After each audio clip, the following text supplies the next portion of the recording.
If you have ADHD, setting goals is probably one of the worst things you can do. Today I want to talk about why systems are more important than actually setting goals. Now look, I know that sounds crazy. How many times have you set a super important goal, felt super motivated, and then completely dropped it in like 2 weeks? Because honestly, same, I've been there, I've lived it, and this is why I'm here today to try and change that for you. And giving you those missing steps that you so desperately need into building these ADHD approved friendly systems. And honestly, the problem isn't you, it's the system you're using. Because for ADHD brains, goals can really quite feel overwhelming, distant, and let's be honest, they're kind of impossible to stick to. But there is a better way. Today I really want to talk about forgetting goals and building systems. Alright, let's talk about why goals kind of suck for somebody with ADHD. You see, they're overwhelming. Big goals can feel like a giant mountain with no clear path. So instead of like climbing that mountain, we just don't really get started. We kind of look at the mountain and we just examine it. We kind of stare and we kind of plan and overanalyze each and every decision.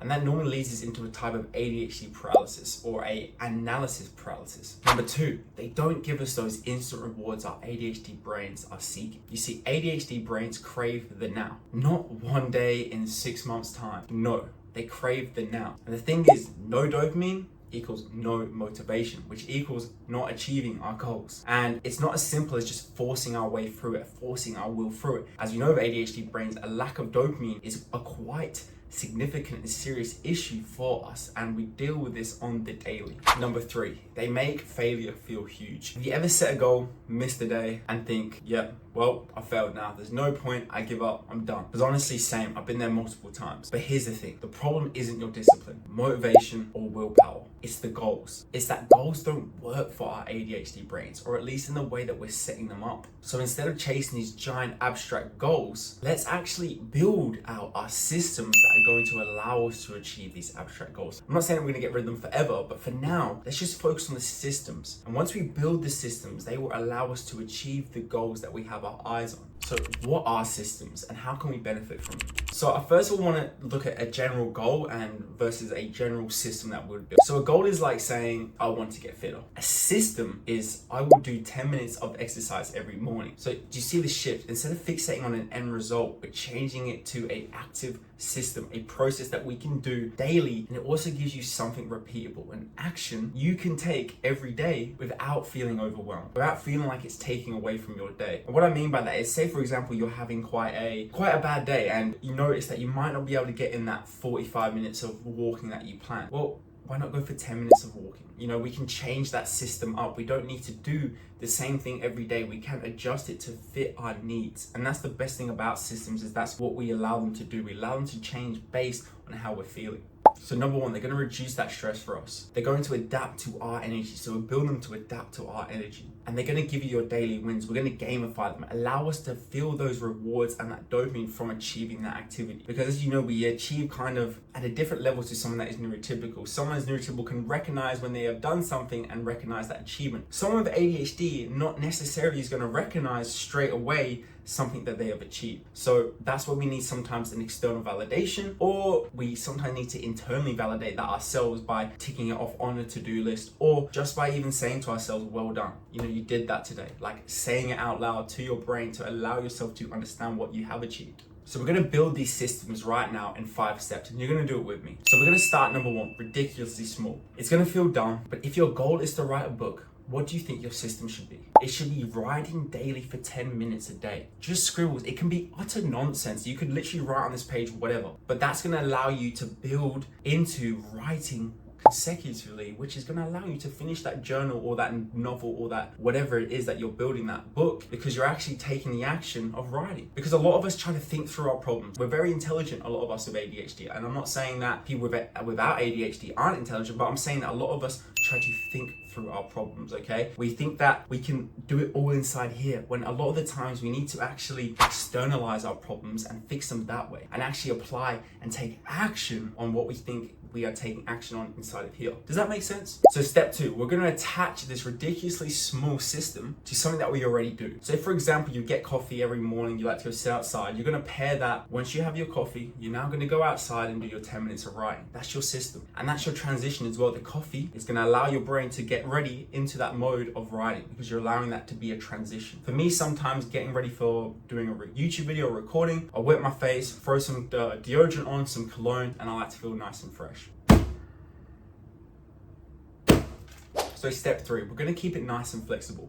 You got to remember, ADHD brains hate routines. Now for me, I've not been officially diagnosed, but I do believe I have some type of autism or ADHD and autism because I find myself frequenting between both. Like some days I love a routine, other days I hate it, but I know I need it. Like I need structure, but I hate it.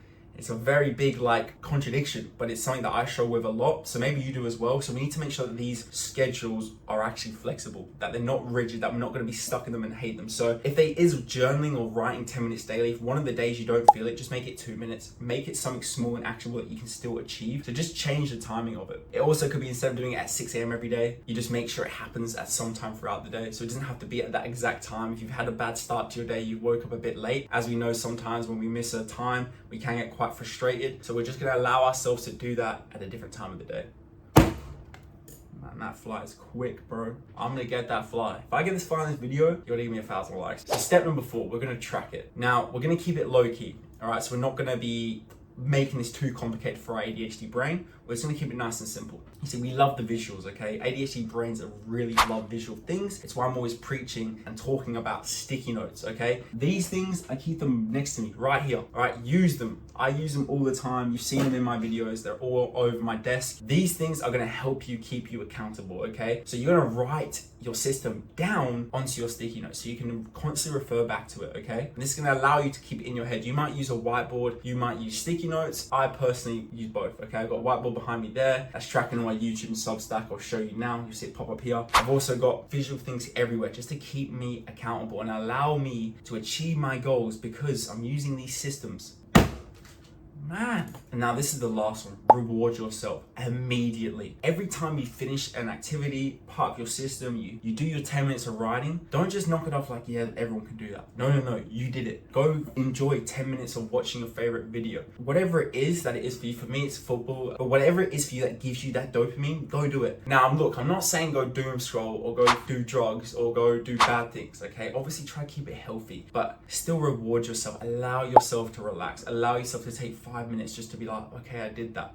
Allow yourself to have transition time because you know we struggle with those transitions of ADHD. And yes, sometimes the reward can be just knowing that you did it and giving yourself that pat on the back and just acknowledging it. So again, I'm going to end this video off with giving you some real life examples. We've got, instead of doing, exercise 5 days a week, we're going to move our body for 10 minutes a day. Instead of I'm going to save $1,000 this year or $10,000 this year, I'm going to transfer $50 every Friday into my savings account. So instead of I'm going to grow my YouTube to 10K subscribers, which is what I'm trying to do, I'll try to upload a video once every week. Do you see how it's changing? And even with those goals, you can break them down even smaller and make it that you record daily, that you practice recording videos. You know what I mean? Like, you will see the difference. The small actions over time equal big results. All right. So small daily actions equal big results over time. And this is why it's going to work for your ADHD. The best part is that systems work for your ADHD brain, not against it. You're no longer waiting for a massive reward in 6 to 10 months time. Every small step now is going to bring its own dopamine hit. And those small wins, they add up. All right. They do. And eventually, without realizing, you climb that mountain. So your action step in today's video. What's one system that you can implement this week? Drop it in the comments. Let me know down below. I would love to hear it. And as you know, I'll always reply to everybody's comments. For me, I have a Sunday reset routine. So once a week, I reset.